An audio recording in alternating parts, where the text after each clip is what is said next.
मुलं मेथीची भाजी खात नाही. बरं मेथीच्या पुऱ्या केल्या तर त्या कडू होतात. मग अशा वेळी काय करायचं? तर आज मी तुम्हाला अगदी वेगळ्या पद्धतीने मेथीचे धपाटे दाखवणार. हे धपाटे खायला अजिबात कडू लागत नाही. सोबत 2 दिवस टिकतील. त्याचबरोबर मुलांना खूप जास्त आवडतील. तर त्यासाठी तुम्ही हा व्हिडिओ शेवटपर्यंत पूर्ण बघा. म्हणजे मुलांना मेथीचे धपाटे कशा पद्धतीने बनवून खाऊ घालायचे हे तुम्हाला बघता येईल. त्यापूर्वी जर तुम्ही माझ्या चॅनलवर नवीन असाल तर प्लीज माझ्या चॅनलला सबस्क्राईब नक्की करा. तर अगदी झटपट असे तयार होणारे हे धपाटे कसे बनवायचे? तर त्यासाठी इथं भरपूर असा लसूण घेतलेला आहे. त्याचबरोबर चवीप्रमाणे हिरवी मिरची घ्यायची आहे. तुम्ही आवडीप्रमाणे कमी जास्त करू शकता. त्यामध्ये 1 चमचा आपल्याला जिरे घालायचे आहेत आणि अर्धा चमचा ओवा घालायचा. आता हा ओवा पूर्णपणे ऑप्शनल आहे, पण ओवा घातल्याने ना धपाट्याची चव अजून खूप छान अशी वाढते. आता आपल्याला हे वाटून घ्यायचे. त्यानंतर इथे एक ताट घ्या किंवा परात घ्यायची आणि त्यामध्ये गव्हाचं पीठ इथं गाळून घ्यायचे. अगदी 5-6 इथे धपाटे तयार करायचे ना, त्याप्रमाणे इथं आपण हे पीठ घेत आहोत. तुमच्याप्रमाणे तुम्ही इथं पीठ कमी जास्त घ्यायचे. आता यामध्ये चवीनुसार मीठ घालायचे. बस एवढंच. आणि यामध्ये आपल्याला मेथी घालायची आहे. तर मेथी घालण्यापूर्वी छान ती स्वच्छ धुवायची, मग ती चिरून घ्यायची आणि त्यानंतर घालायची. पण त्याआधी आपण इथे जे वाटण तयार करून घेतलेलं होतं ना, ते वाटण ह्या पिठामध्ये घालायचं. अगदी मीठ, मिरच्या, जिरं, लसूण जे वाटण असतं ना, तर हेच ते वाटण आणि ह्या पिठामध्ये घातलं ना, की यामध्ये आपण आता अर्धा चमचा हळद पावडर घालणार आहोत. त्याचबरोबर इथे मी यामध्ये ह्या पिठामध्ये 1 चमचाभर तेल घालत आहे आणि हे तेल गरम न करता साधं कच्चं जे तेल असतं ना, थंड तेच घालत आहे. त्यानंतर आता तेलाचं प्रमाण इथे तुम्ही घेत असताना अगदी भरपूर जर घेतलं तर हे धपाटे छान 3 ते 4 दिवस टिकतात. पण इथे मी फक्त 1 चमचा एवढंच तेल घालते आहे, कारण हे धपाटे माझ्या मुलांना एवढे आवडतात की ते पटकन असे संपवतात सुद्धा. तर मला याला खूप जास्त तेलकट बनवायचे नाही आहे आणि अशा प्रकारे 1 चमचा तेल घेतलं की हे पीठ हे तेलामध्ये किंवा हे तेल या पिठाला छान लागलं जाईल ना, अशा प्रकारे हे चोळून घ्यायचं.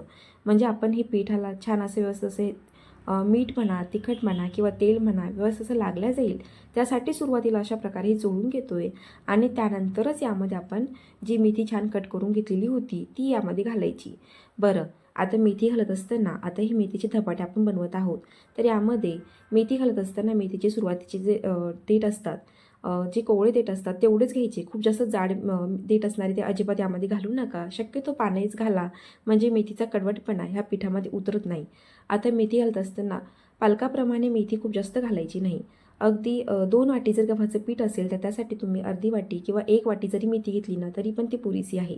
आता मेथी यामध्ये घातल्यानंतर तुमच्या घरामध्ये कुठलेही तीळ असतील, घरामध्ये गावरानी तीळ असतातच शक्यतो, तर ते तीळ यामध्ये घालायचे.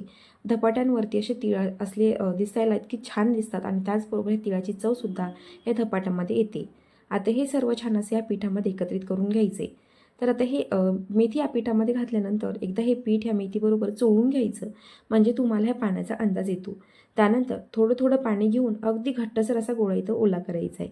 छान घट्टसर असं पीठ इथं भिजवायचं आहे. खूप जास्त पातळ नाही किंवा खूप जास्त कडक नाही. ज्या प्रकारे आपण पुरीला बनवतो ना, अगदी तसं न करता नेहमीच्या कणकेपेक्षा थोडंसं कडक एवढं असं पीठ आपण इथे भिजवून घेणार. म्हणजे ही पीठ म्हणजे जे आपण धपाटे ज्यावेळेला लाटतो त्यावेळेस अगदी छान असे लाटल्या जातील असं हे पीठ इथं ओलं करून घ्या. बघा, हे पीठ पूर्णपणे ओलं करून घेतल्यानंतर अजिबात हाताला किंवा ताटाला अजिबात चिटकलेलं नाही. यामध्ये आपण तेल घातलं असल्यामुळे हाताला किंवा ताटाला हे चिटकत नाही. अगदी मस्त असा एक गोळा तयार झाला आहे. त्याचबरोबर तेल घालण्याचा अजून एक फायदा म्हणजे ज्यावेळेला आपण धपाटे लाटतो ना त्यावेळेला त्याला व्यतिरिक्त अजून एक्स्ट्रा तेल लावण्याची गरज पडत नाही. यामध्ये 1 चमचा तेल घातलं ना की अगदी पुरेसं असं एवढं तेल याला होतं. बघा, अगदी मऊ असं पीठ मी इथं भिजवून घेतलं आहे.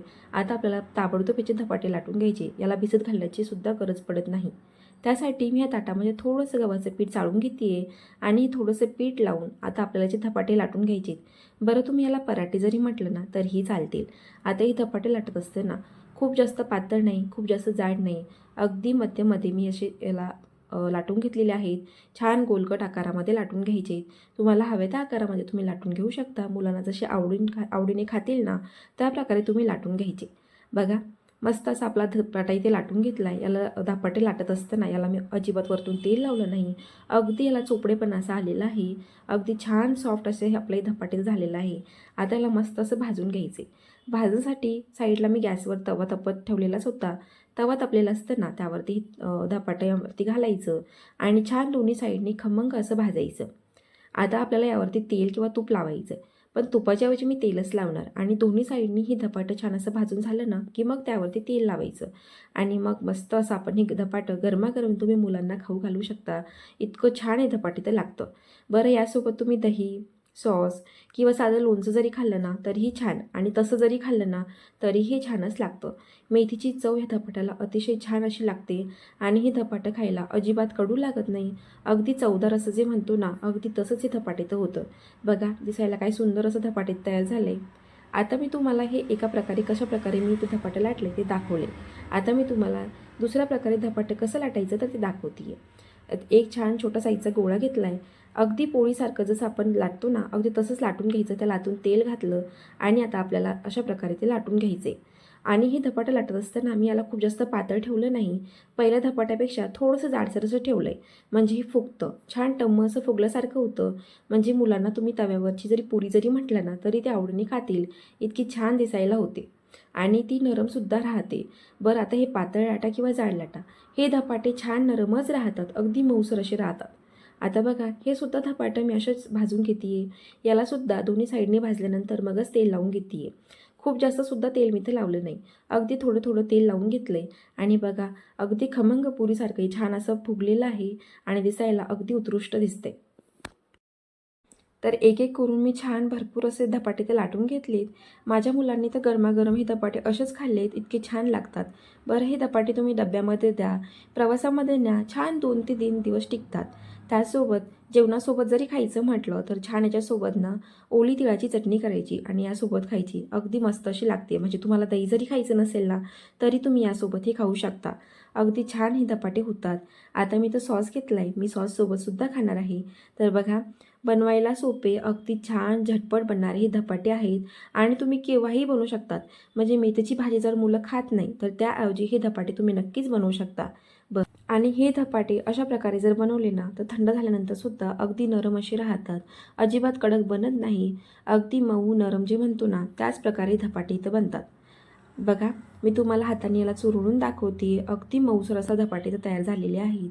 एक एक करून मस्त असे मी तयार करून घेतले. छान त्याला थंडगार करून घ्या आणि मग तुम्ही पॅक पण डब्यामध्ये जर ठेवले तर 2 दिवस मस्त टिकतात.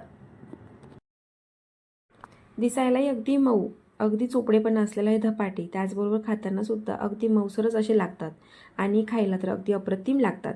तर तुम्हीसुद्धा हे धपाटे नक्कीच ट्राय करून बघा. ट्राय केल्यानंतर मला कमेंट करून नक्की कळवा आणि नेहमीप्रमाणे मी तुमच्यासोबत अतिशय साध्या सोप्या अशा रेसिपी शेअर करते. त्यातलीच ही एक रेसिपी. जर तुम्हाला हा व्हिडिओ आवडला असेल ना तर प्लीज माझ्या चॅनलला लाईक, शेअर आणि सबस्क्राईब करायला अजिबात विसरू नका. त्याचबरोबर बेल आयकॉनला सुद्धा प्रेस करा जेणेकरून तुम्हाला माझ्या चॅनलचे नोटिफिकेशन अशाच मिळत राहतील. आणि माझा हा व्हिडिओ तुम्ही शेवटपर्यंत पूर्ण बघितला त्यासाठी तुमचे मनापासून धन्यवाद.